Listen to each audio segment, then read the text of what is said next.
My name is Jessie Vu, and I have been helping middle-income families and self-employed make better financial decisions for over 20 years. My name is Mosi Taylor Cole, and I've been helping families navigate legal responsibilities regarding parenting and relocation issues for almost a decade. Here are our tips before you decide to move in together. So tip 1, ask yourself why you want to live together. Before you sign that new lease or make a bunch of extra keys, clarify why are you doing this.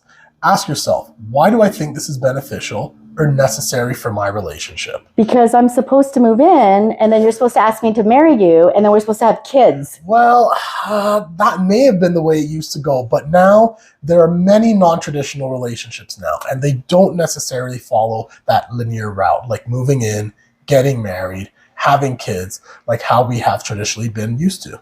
And especially if one of us is moving in with the other person, thinking that this is where the trajectory of our relationship is going. Exactly. So regardless of the type of relationship you're in, it is worth examining the traditional trajectory and thinking through what you would actually find meaningful about living with a partner. Tip number 2, let's talk about logistics and routines, because you and your partner probably have different standards and routines for how you live. So make a list of all the topics you want to cover and figure them out before you navigate them. But here are a few must-discuss topics before cohabitating. So one of the big ones, sleep. Now, look, your excitement over sleeping next to your partner every night, it might make you miss the ways that they can hinder your sleep. But here's the thing. Talk about what comes naturally to you and talk about where you think there might be tension points.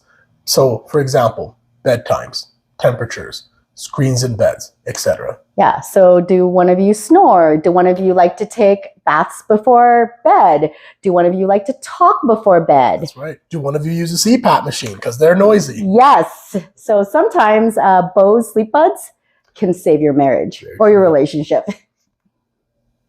The next one, chores. When it comes to chores, talk about your expectations of each other and yourselves. A good practice is divvying up the chores based on people's strengths and not their weaknesses. So if you hate doing dishes, don't do the dishes.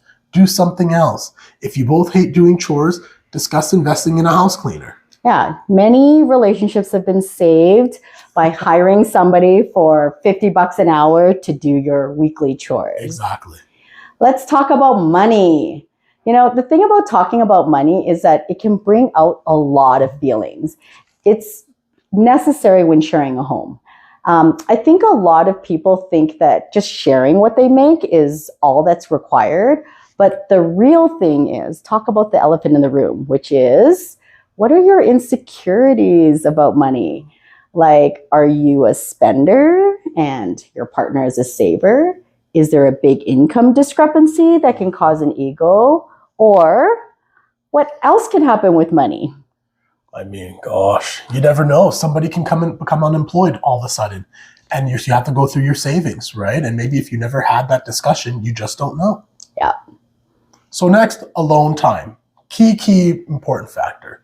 As great it is not to have to commute back and forth, having such easy access to your partner poses its own challenges. So some people need downtime to decompress. I know I do. While others thrive on the energy of being with others all the time. So figure out a plan for getting away from each other every once in a while. Maybe spend time in different parts of your home or leave the house separately for a few hours. Now, maybe a weekend away with other friends. These can all be built into your discussions and into your life. During COVID, if you remember, a lot of people were spending time together who have not spent time together. And something as simple as having a man cave, a woman cave, where you can close the door and the other person can't come in, that respected alone time is valuable. Exactly.